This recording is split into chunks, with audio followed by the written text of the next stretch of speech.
What's up, poker people? This is Funchampion again. This is day two. As promised, we are gonna do this series 5 days a week. And welcome to the stream, guys. So today is gonna be day two of hand reading series that we have kickstarted just yesterday, and we are psyched, to say the least, to have this up. Now let's get right into it. I'll pull up the notes page. Just so what's happened to the notes page? Okay.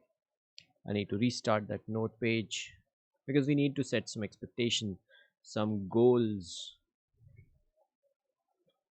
Where's the one note? Okay. All right. So I've plugged in good amount of what is happening. Okay, cool.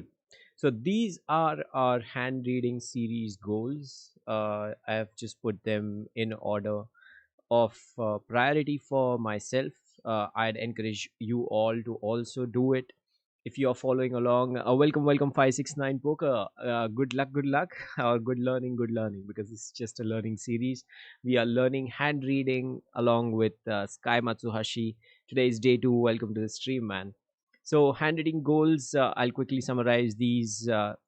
First one is develop opponent ranging in game. Now, many times we do realize that, uh, you know, um, we come to the river and we think, we have hands that beat them. Very few times they're gonna have some XYZ hands, and they surprise us with King Jack suited, and that kind of a flush. Do they have King Jack suited in their range there? Are they continuing with it in spite of our three bet, or in spite of our welcome to the stream, guys, Devrat and Gopal. Awesome start. Yes, indeed, yesterday was just a kick start, guys. Don't worry about it. As long as you're here today, we are definitely plus EV. So let's get this thing in.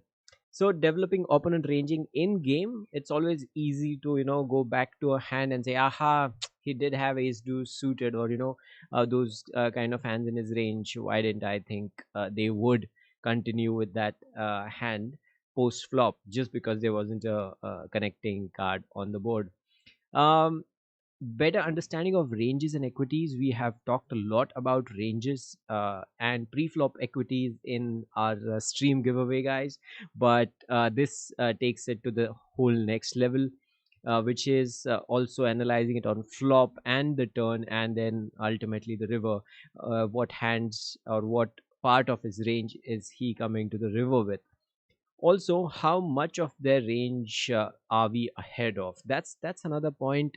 We have to consider. We cannot be results oriented at any point of time.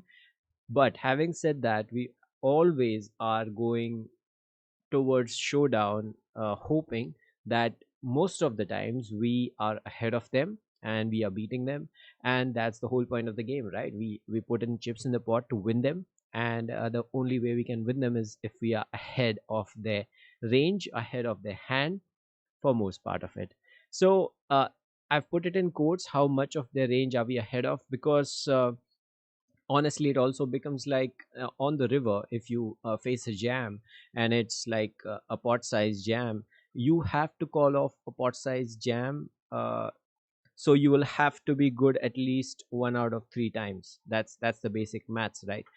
Because we are calling off 33%. And good morning, Molecule. Good morning, Umesh. Welcome to the stream. So HUD is must have, because without that it is not possible to track this. That's absolutely not true. HUD is a good to have. It's not a must have. We'll talk about that as well as the series progresses. So let's take a couple of bits from this today, because HUD is not exactly going to help in these goals directly. Indirectly, though, it is going to help. I do agree, because you get stats, and you can afford to be lazy and a little bit complacent about observing people. More on that again in the week, like how hard is actually crippling you a little bit in your observation skills. A little bit. I wouldn't go far and say that it is hampering your observation skills, but we tend to believe the HUD a lot more. So that's there. Okay, I'll put this one down. and we will talk about the today's hand reading exercise. Let's go. Boom. All these fancy animations. Great to Hello me. again, everybody. So it's day 2 of 66 days of hand reading.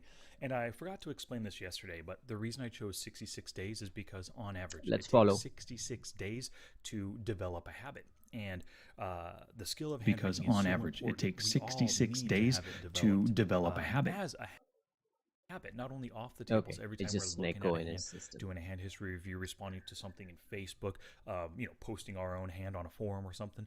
There's that when we need to be able to use hand reading, but we also need to be able to use it on the felt, and that's what this practice is all about. So of course the tools when it comes to hand ranging or hand reading your opponents is of course Flopzilla. We all love Flopzilla.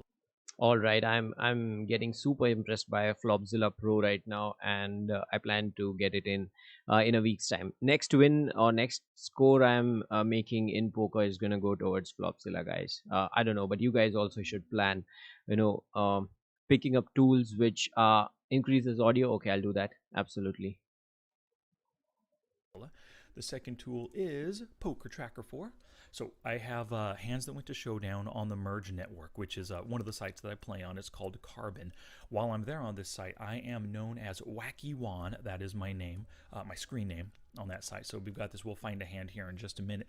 And the third tool I use is the hand reading template. Now these came from Split Suit. I'm sure many of you know who Is that okay, Gopal? Is his voice, is his audio Split enough Suit now? is right here. Let me know. So at the bottom of the screen, let me move this puppy up a little bit so we can see it good. There we go. So get the templates from splitsuit.com/templates. You can pay what you want. I paid $10 for them. It's kind of like a donation. But this one today we're doing the heroes range, so we're ranging Cool. ourselves. I'll This is increase it a little great bit more. practice. In hands, because you want to think, what would I really be doing this with? Realistic, this bet right here. Am I only ever value betting? Am I only ever bluffing with this kind of bet? So let's start by let's start on the button right here. $123 one raiser. So we called pre-flop, we raised, and then we bet, and then we called. So maybe we called all in right here. So let's see what kind of hands. So guys, the way this goes is he's selecting a hand and we're going to review it. I'm also going to pull up Equilab and also follow along, because unless we do that, we're just watching videos. 5 8 7 6 1 9 6 5 5. Again, this template can be downloaded. I'll put the link in description of the video. So let's go. Button with 10-10. Let's see what that pre-flop action Desktop is. sound Here. a We're little on the bit button more. with pocket tens. Okay. Okay. Now remember, we are ranging ourselves in this hand. So, see, we got all the stats with the HUD and everything right here. Let's bring this up here.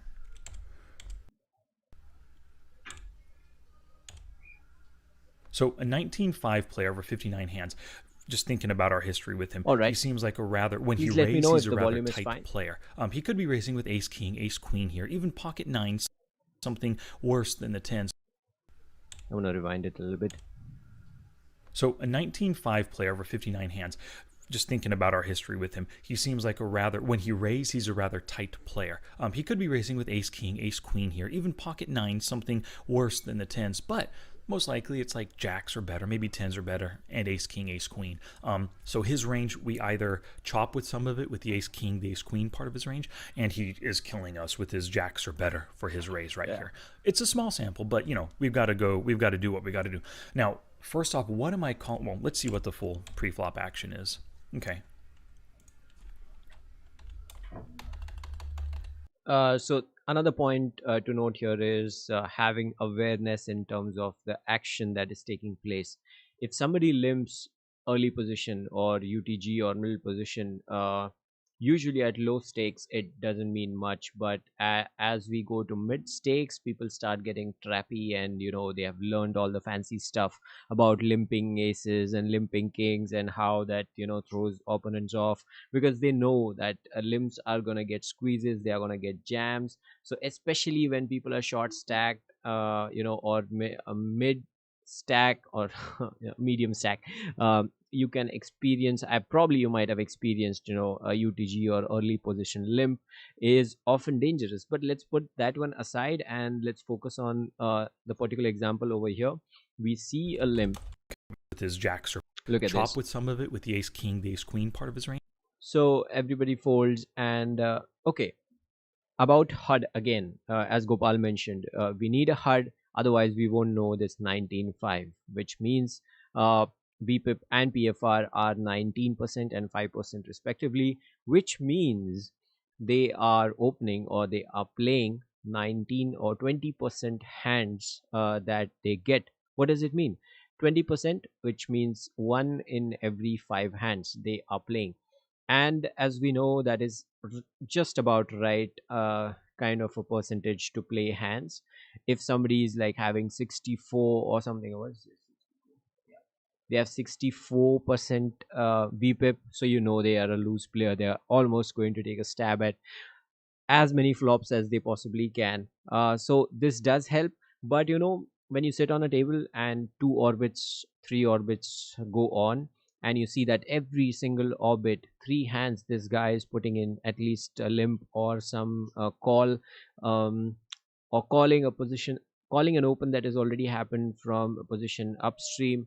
We know that this guy is just too loose. So even if we don't have this exact stat, we can still range him basis him being a loose player. We can range this guy, him being a comparatively tight player. Like, you see him play once in an orbit or once in two orbits, you know that he's going to play some selective hands. So that's where probably the observational skills come in. And when you observe without a HUD, without a heads up display, you also tend to observe the raise sizes. Like yesterday, I noted one of the guys on my tables was opening aces with 3.28x open, and rest of his opens were like 2.36, 2 point whatever. And another open he did with 3.26x. I folded ace 9 suited, even though we were at the button, and he ended up showing kings. So if you are observing without a HUD, chances are that you might observe some peculiarities from players like that. Don't go overboard on these observations, but definitely keep those in mind, and you are sure to miss them if you're relying a lot on these HUD stats. Again, HUD stats can be made as detailed as we want them to be. Like, you can just click or right click on this HUD and know their opening percentages from different positions, the tendency of their squeezes, their steals, and or whatnot. But then again, more on that later in the coming week. Range, and he is killing us with his jacks or better for his raise right here. It's a small sample, but we've got to do what we got to do. That's another relevant point about HUDs, the sample size that they have. If we have, you see, stop. If we have, she's not happy about this raise, I guess. If we have a small sample size, what is the likelihood that that's accurate? It could be just variance. Account for that as well. Like, if you are on a dead card run, your VPIP stats for the last 20 or 25 or 30 hands could be what, 2% or 5%. That does not mean you're on it, or you're not playing below tens or ace queen suited. It does not mean that, but it just means you have been running card dead. Similarly, on the other side, flip side of variance, if you are running hot, if you are getting hands that have uh, that make you absolutely a part of a pot every other hand, in that case as well, we cannot call you a loose player just because you have VPIP stats of 30. It could be just variance. So this has to be evened out with a good sample size. People say 100 200 plus hands are at least needed to form some basis of VPIP PFR, and lot more to get percentage of three bets and and showdowns and stuff, because you need those many showdowns, like 100 showdowns or probably more showdowns to get any stats, like what percentage of showdowns you win, and more like those. Now, first off, what am I calling? Well, let's see what the full pre-flop action is. Okay. So cut off or hijack limps. Call versus Raise. loose passive ISO. All right, that's interesting way to look at it. The loose passive The player, loose mini passive. convert. Yes, indeed.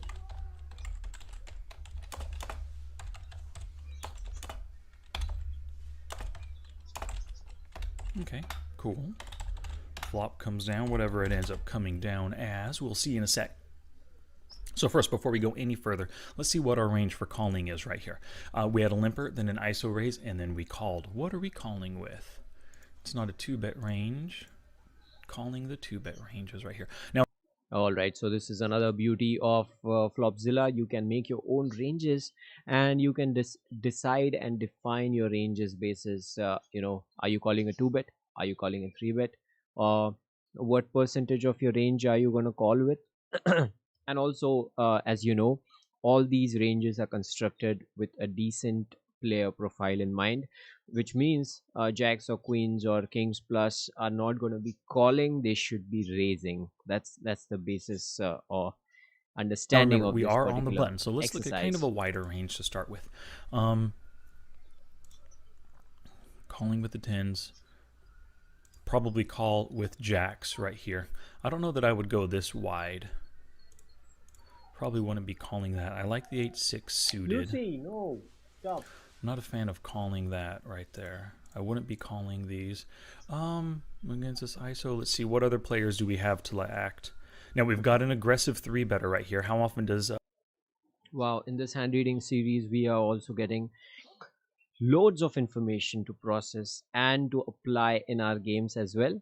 So not only is he thinking about what players we are going to call from, but also we are going to call into, because small blind and big blind are also part of the pot until they fold, and as we see, their stats are also important. Now he doesn't have huge uh, let's see if big he the big has a good sample of squeeze this guy. in the small blind 7% of the time. Okay, so because Yeah, he decent squeezes sample so size. often, I might not be limping. I'm sorry, I might not be calling that wide of a range. All right, now you guys get it. So if somebody is sitting uh, downstream from you, or somebody is sitting in the blinds or out of position or in position from you pre-flop, and you are expecting them to be aggressive, that they squeeze a lot, they are a pro, or they have a tag on their name or something like that, you can expect some isolation actions or some raises from them or folds from them, because they're going to play fit or fold at that point of time. uh, in that case, you are not going to want to call off much wider than you usually would, to see the flop with a raised pot. And at the same time, you also want to make sure that you have playability. You're not only putting in hands with pocket pairs, but also some connected broadways, or suited connectors, or some suited gappers, but they have to be at least a premium enough to get your chips in the pot pre-flop. Ace Jack, I would probably call with Ace Jack. I like that.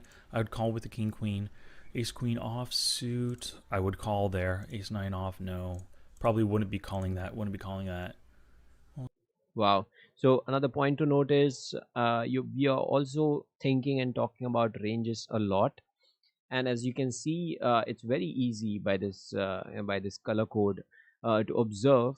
GG, great stuff. Welcome to the stream, Anirudh, and one of these days I'm going to invite you, after we have had some insight into playing, and gonna pick your brains on this, so just be ready for that. Okay. I know you must be resting now. It's too early for you, probably just out of bed. So but thank you for joining in. But with this color code, I feel it's also clear the amount of offsuit combos that we choose to play with, or Sky chooses to play with, and we should play with, and amount of suited combos that we are choosing to play with. Uh, like I mentioned, suited combos can be connected, or single gap between them, that is 9-7 suited, 10-8 suited, Jack 9 suited, and these offsuit combos, as you can observe, are very premium ones, that is Jack 10 off or Queen Jack off. or king queen off. And as he mentioned, he's also, going to be inclined towards uh Gopal. He mentioned, he's manipulating his, or he's changing his ranges basis the opponents that are there following him, that is in the small blind and the big blind. Their stats are such that they have been squeezing a lot. Again, this you could know from HUD, or this you could know basis your read of the player. If they are a good player, if they are a reg, if they are aggressive in general, they have been three betting a lot, they have been squeezing a lot, they have been even four betting quite a bit. In that case, you have to trim these ranges and make sure you get only super value kind of range ahead, because we are calling a squeeze actually.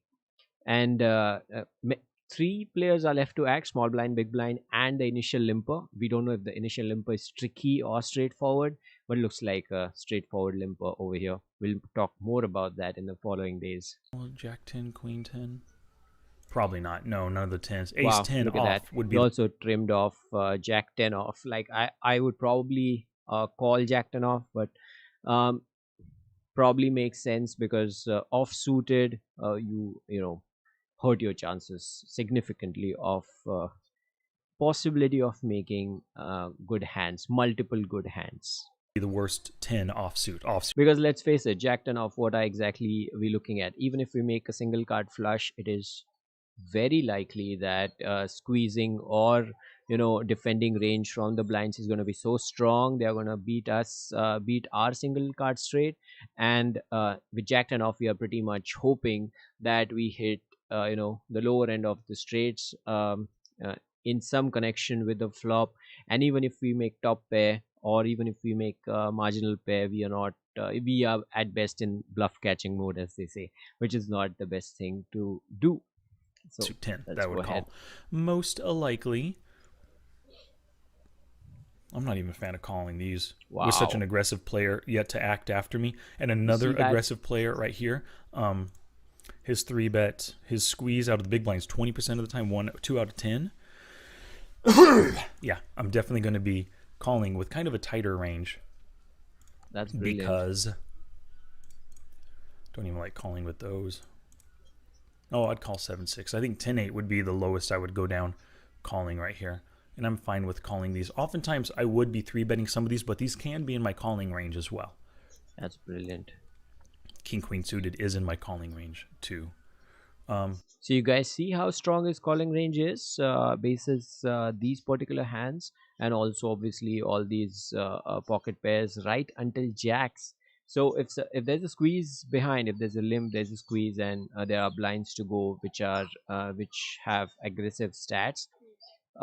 Keep this in mind: how many offsuit combos do you want to carry into your calling range, how many suited combos do you want to carry in your calling range, and how much of that has to be broadways, like a lot of them. So Cool. Yeah, so I have a pretty point to wide consider. calling range right here. Let's look at the.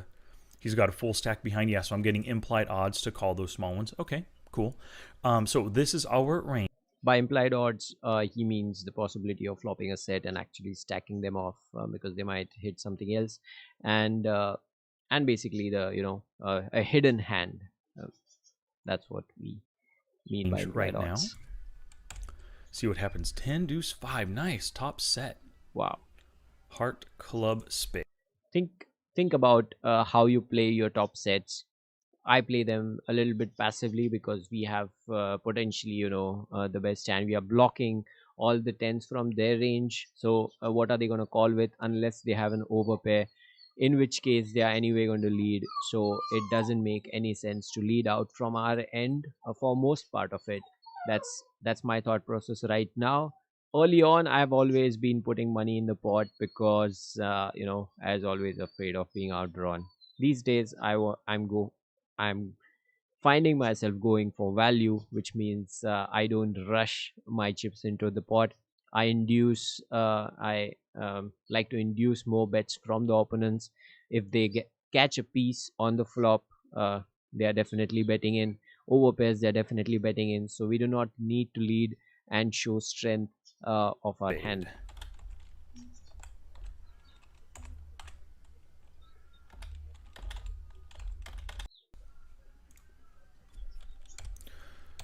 So let's see So the he bets action now. half pot to us. We're Great. making the raise right here.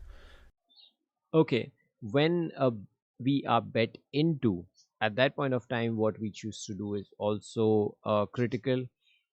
I would call over here and probably raise on the turn, at which point I can hope that they have had a piece of the board good enough to get them calling. And he folds. Okay, good. So what are we raising with on the 10 deuce 5 heart club spade board? Let's see. Heart club spade board. So let's just put them on pocket aces. It doesn't matter right now. We're not really looking at equities. We're just ranging our hand in this example. So what am I raising with on this board? I'm raising my sets, obviously, just trying to get value out of this. What I'm expecting right now is that this guy's range is a pretty tight range. He probably has an overpair, maybe ace king that could pay for. Yeah, we talked about an overpair. So already we are looking, yes, we have started off on the right foot probably in terms of thought process. Let's see how he thinks about it and why he puts in that raise and how he ranges the hero and the villain. The villain is out of scope right now. We are ranging ourselves. One more street, giving me value out of my raise. So I think my sets are definitely raising right there. Two pair, don't have any over pairs, are going to be raising, which is just the jacks. I'll be raising right there. If he has ace king, ace queen, I could be getting value out of those. Let's see, the top pair hand 15% of the time, just a straight top pair. Maybe not all of these. I'm probably not, because they don't have any kind of draw. Jack 10, I'm probably just raising ace 10 and king 10 and ace 10 off over there. Okay, top pair. Pocket pair below top pair, I'm not raising, I'm probably just calling, so we can't put that in the range. These are all the hands that I'm... All right, so we are putting in hands with respect to the action. Now we can also learn this, the flip side of it, that is hands that he's choosing to check raise with. He's actually discussing those with the means of, funneling down the range into the next street. So what we are essentially discussing is what hands are good enough to check raise over here. And the way he mentioned, I'm not 10. the way he mentioned is not going to so here is the again the beauty of Flopzilla Pro, wherein you can see all the good hands, all the... Lucy, why are you howling? We have the top set. We have the top set. Why are you howling? Sorry about that. Oh, stop it now. Go out. All right, so sorry about that. We have the top pair, but we do not have a draw with these hands, and we do not have the top pair top kicker with these hands like the queen 10 or the jack 10. Although we do have some connectivity, but the board is such that that connectivity is of almost no use.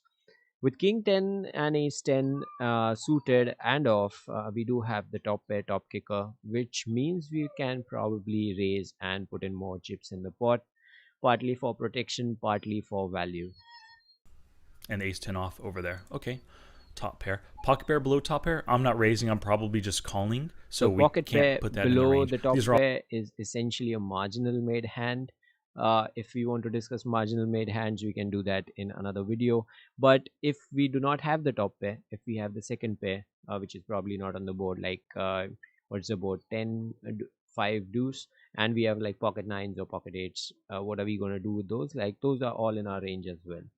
So we might be calling at that stage, since we don't have the top pair. We don't have any incentive to get more chips in the pot, but we definitely have incentive to call the bets that are being made, all the hands that just I'm in raising. case they Keep are that in betting mind. with the second Middle pair pair on not the raising, board, weak which is a pairs I'm five. not going to be raising. Ace highs, because he has a strong range and he's c-betting right here. How often does he c-bet? So far 100% of the time, 2 out of 2. He c-bets all the time, but he only raises with strong hands, so you got to figure he hits the flop strongly most of the time. Open and straight. Okay, so take that out. Gut shots. Am I raising any gut shots? What gut No, shots do we so. have really? Okay, so I haven't been thinking about gut shots so much until probably last month, and I've started thinking about them. Not only gut shots but also backdoor flush draws.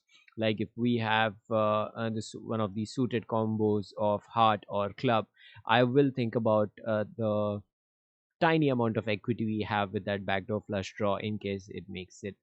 And also thinking a little bit about gut shot draws. Like if we have a 10 and we also have 10-9 suited, or hold on, uh 10-8 suited, and if we have 10-8 suited of hearts, what are we, sorry, did I do it wrong again? Yes, I did. jack Jack 9 suited. All right. We have Jack 9 suited, and let's say it is of the hearts variety. We have a heart on the board, which makes us backdoor flush draw and back and a gut shot straight draw, which means we need two cards to complete that straight. It's not going to be uh, very likely that it shows up, not like a flush draw on the flop where you have two of the same suit and you just need one more and you have nine out. It's not like that. So, but still, I would let's possibly go just ahead be and calling think about it. overcards. No. 2 card backdoor. No, I wouldn't All be right, raising those at overcards. all. That's Overcards. interesting. No. What are you going to do with overcards? Raising any gut shots? Hmm. No, I don't think so. I would possibly just be calling overcards. Uh, why would you raise overcards? Uh, we just have the potential to make top pair with overcards. What we essentially have is if we have anything above the tens, that is queen jack, king queen, ace queen, no ace queen, sorry, yeah, ace queen off, and ace jack suited, and what we essentially have is a potential to make a top pair on the following streets if we hit our six outers. That is, if you have ace jack and if ace shows up, we have the top pair, or if jack shows up, we have the top pair on the turn or river. But then we only have six outs, and six outs translates into 12% equity per street, or if we go all in on the flop, it is about 24% equity. No. So no, 2 answer card is backdoor. no. No, I wouldn't be raising those at all. So really, I have constricted my range big time. Let me see right here. Control Alt T. Forgot that. Forgot to enter. Whoops.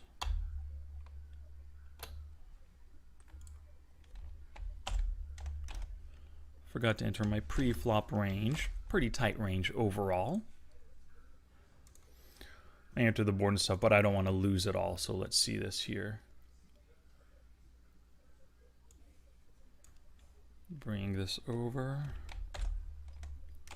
Plug that in. So this was my pre-flop range. 14.8%, 196 combos. Okay. Oh, that's quite a tight range, guys. 14.8%, 196 combos. Okay. Now my range on the flop now, because I'm narrowing myself to just value hands for this raise. Like, why would I bluff a guy that obviously likes his hand, or most likely likes his hand? It's not a good thing. So I'm literally telling him I have the nuts. Practically the nuts. It's top pair or better. I'm going down to... Yeah, so this is why I wanted to keep the raise out of my gameplay. I want to call because I want them to lead again, probably try and double barrel. We already have chips from them on this street, and the way to get more chips is, unless they have a really good hand, which is probably a small percentage of times, not really,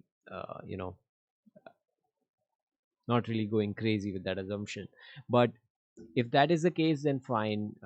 Whenever it's a cooler situation, we are definitely stacking them off. But if not, if they are just going, just trying to take a stab at the flop and probably get a little bit tempted on the turn, then we lose that opportunity just to get more chips 17% of from them. hands, 24 combos. Wow. So one thing that's really cool about this, when you range yourself, is that it is enlightening to see how my raise here really narrows my range. Yeah. I went from 200 combos pre-flop to 20. Yeah, I never thought of this is practically giving out kind of hands you have. People usually check raise less often on on the flop so much with bluffs. That's one thing I've seen. They do have a piece of the flop, and basically they could even have a marginal piece, which is what I've seen in many cases. Like in that case, Jack 10, uh, Sky said that he's not gonna be sorry, he's gonna not gonna be raising the bet on the flop, but that's not the case. I've seen a lot of people raising marginal hands as well. But apart from that, very few people do the check raise to begin with. And when we are doing it, it does show a good amount of strength when we are the pre-flop caller and we are then choosing to raise the bet on the flop. 4 on the flop Give it a because thought. I raised. And I raised so big, if you can see that raise sizing right here. To Yeah, 260, 3x so it's like almost 2.5x, you 2.5. know. If I would have been bluffing, probably raise just a little bit smaller, maybe like to like 275 or so, a little bit double or a little bit over double his raise. The raise sizing right here, and on this board with my pre-flop range, if he's hand reading me, he should know that I have a super strong hand. He shouldn't be continuing with much other than just overpairs, basically, or overpairs or better, obviously. So if he can't have a set of tens. But if he happened to raise with fives or deuces, he has a set. That's the only thing. I think he has jacks through aces, and I'm just gonna freaking stack him right here, is my guess. Yeah. So like we talked, if they have an overpair, fine. Like I said, it's a cooler situation that we managed to hit So our I mean, set. we can easily put him on aces now. Well, actually, And again, we do have the implied odds in this it case. could just be jacks. Let's put him on jacks because he didn't come back over the top of my raise. Aces or kings most likely would have. He has jacks or queens right here, and he's just slightly scared. Or he's just letting me value own myself, and he thinks his overpair is the best. So I'm going to put him on jacks or queens. But look at that. We took ourselves down. Yeah. And the reason to think that is we also were going to check raise with ace 10 suited, king 10 suited. So what about that? We are check raising our top pair, but we are clearly getting dominated by an overpair. We So removed not really the 84% best of hands. situation over there. Man. Oh, man, that's terrible. I mean, we flopped a great hand, and hopefully we're going to be getting value, but the way I'm playing it just choreographs the strength of my hand. Or not choreographs. It displays, showcases. Obviously tells. My hand's face up right now with Yeah. this raise. But let's see what happens on the next tree. The 8 of hearts comes. Now he checks to me, probably just hoping I'll bet, wanting to get value out of me. I bet 660, which is 3/4 pot, and then he shoves. This is great. So what is betting 3/4 pot? Before he makes that call, he's got to think about what we have. If he was ranging us right now, he would know that if he had an overpair, he's 50-50 equity right here. But it's probably not worth a shove at 50-50. If he had like 70% equity in the hand or 60%, or if he could put me on some bluffs. Look how dry this board is. The only bluffs are like, Prashant Verma, ace 6 or ace 4 of spades for like a gutter plus a flush draw. There's Today, I swear I'm gonna make a post about this series that we are doing. Today is day 2. Welcome to the stream, Prashant Verma, and we are just at the end of this day 2. Feel free to rewind and watch this series, today's video, yesterday's video. We are gonna do this 5 days a week, so feel free to catch up in between. But I would suggest, like me, with me, you also have your study routine set. We are just gonna be spending like 20 to 30 minutes a day. Today's stream has been quite long. It's been 40 minutes because we have been talking about what we are doing, and probably as we get in the groove, we'll be talking less and following more and just giving our conclusive inputs, and probably talking about things that we don't understand only. Probably think of it like 30 minutes a day hand reading exercise to get better, with some goals in mind. So jot down your goals and get ready for some 2 months of light study. But that's the kind of commitment it would take to improve ourselves and get that habit into us of consistently studying the game. There's not many Continuing bluffs on. I have on this board at all. My range has no bluffs, but just looking at the board, there's not many I have. He's basically just bluff shoving himself, hoping I have 2 overcards, ace queen, and I was just trying to push him off his hand. Yeah. So what is That making does this three happen quarter in pot many bet cash games, though. on the Low start stake it cash eight of games. hearts? On the eight of hearts board, what is making it? None of those. None of those. Sets, two pair, over pair, possibly, and then top pair. Yeah, I would say that full range right there is making that three quarter pot bet. And at that point, I mean, on that board, the eight doesn't help me, doesn't really help him, or doesn't help him at all. He has 56% equity. I can understand the shove, but really, with this shove, with an overpair, you want me to fold. He wants me to just have ace king or ace queen. Why not just check call and get value out of those hands? By shoving, I am only Wow. calling with So better hands this is right here. amazing. This is really amazing, guys. We are getting inputs in terms of how the hero should play, and if the villain has what we think he has, how they should have played the hand to get max value. It's not, again, it's not being result oriented at all. It's not just because we hit our top set. What if we had ace 10? We had check raised, and if they shove, what are we doing with our top pair? Tough fold probably, but they're not getting a max value in that case. In many cases, um yeah, that's all I can think at this stage. If they just check call the line that Sky just talked about, that line would be so much better in terms of extracting max value for them, and also not go broke with just an overpair. The eight comes, and the Wow. king jack. Wow. I didn't think he would have had a king jack of hearts, but I King guess he jack. got aggressive on that flush draw. Yeah. So I was just about to mention, what if they have suited connectors over cards, but then that also seems very less likely. As in, why would they go bonkers with that? Uh, you know, um,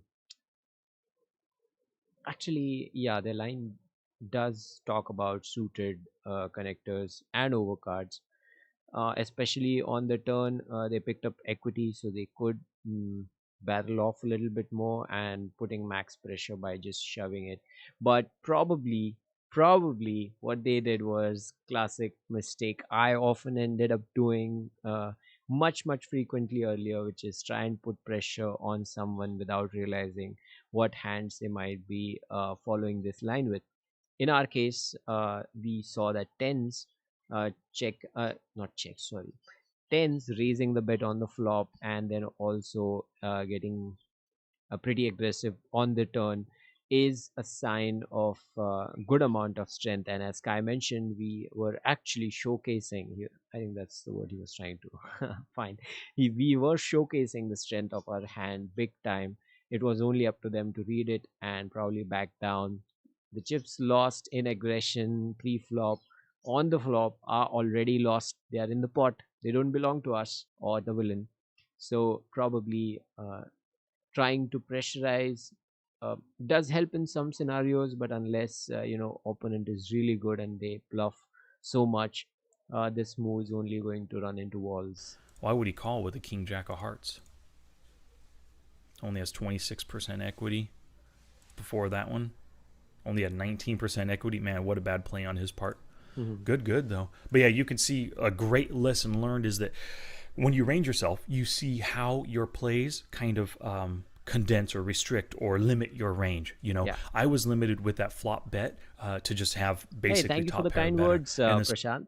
I'm glad you do this for warm up as well. One of these days, if we progress good enough, what was he representing by all in? Indeed, I mean, he was probably representing aces or kings, and if he probably put us at top pair or jacks or queens, they wanted value, and they were very restricted in terms of getting us to fold. That's all they wanted to do, I guess.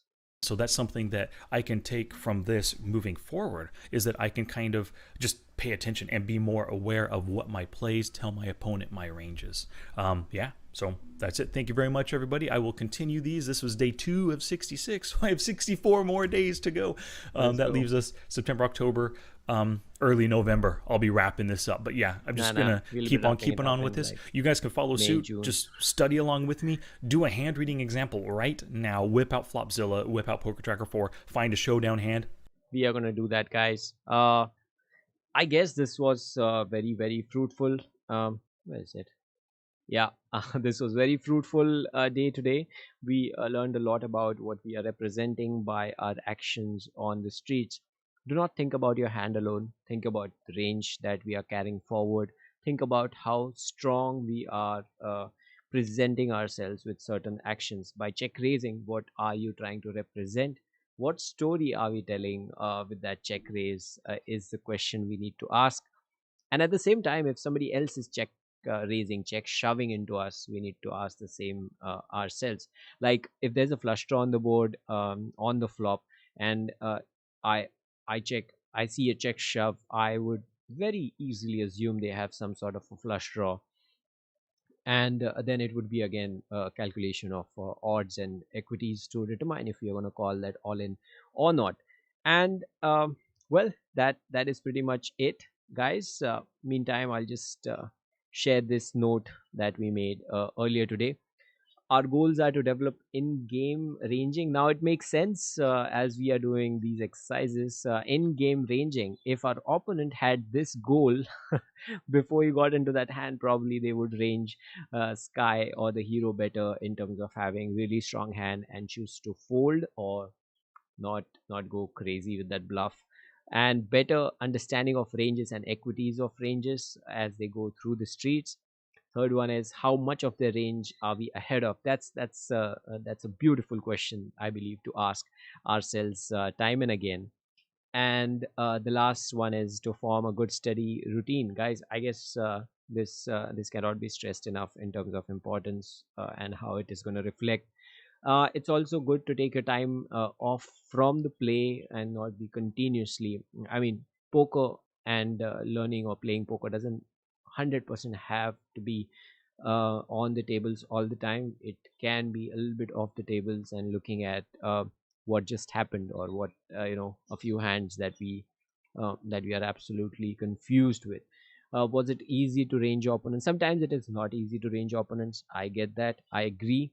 But whenever we start forming a process, many plays and many play styles do fall into the category, one category or the other. So it's only up to us to study more and get better at this game. I would encourage you all to have some sort of goals uh, for yourselves, which will help you, read your opponents like a book. I guess this is it for tonight. Today, sorry, I just a little bit uh, fuzzy because I woke up a bit late. We cashed in a little bit in the monster stack last night. We were hoping to make FT, just probably FT bubbled, I guess. Yeah, one before the FT bubbles. Never mind. The point is just getting better. Yeah, not night.